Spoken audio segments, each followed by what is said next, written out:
రాజ్ వాళ్ళ కంపెనీ అలాగే ఆపోజిట్ కంపెనీకి పోటీ జరుగుతూ ఉంటుంది. ఇక అక్కడికి రాజ్ అలాగే స్వప్న, సుభాష్ వాళ్ళు అందరూ కూడా వస్తూ ఉంటారు. అలా రాజ్ వాళ్ళ ఫ్యామిలీ వచ్చాక అక్కడికైతే కావ్య కూడా వస్తూ ఉంటుంది. ఇక కావ్యని చూసి రాజు అయితే ఒక్కసారిగా షాక్ అయ్యి అలా ఉండిపోతాడు.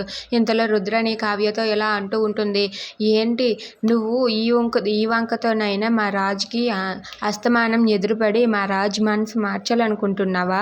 అది ఎట్టి పరిస్థితుల్లోనే జరగదు. మా వాడు ఎప్పటికీ నిన్ను మళ్ళీ భార్యగా అంగీకరించడు అని చెప్పి రుద్రాణి కావ్యతో అంటుంది. అది విని కావ్య ఇలా అంటూ ఉంటుంది, కాపురాలు కూల్చేటటువంటి వ్యక్తులు మీ ఇంట్లోనే మీ రూపంలోనే ఉంటే మళ్ళీ నేను ఎలా కాపురం చేయడానికి వస్తాననుకున్నారు అని చెప్పి అంటూ ఉంటుంది. అది విని రుద్రాణి అయితే ఒక్కసారిగా షాక్ అయ్యి అలా ఉండిపోతుంది.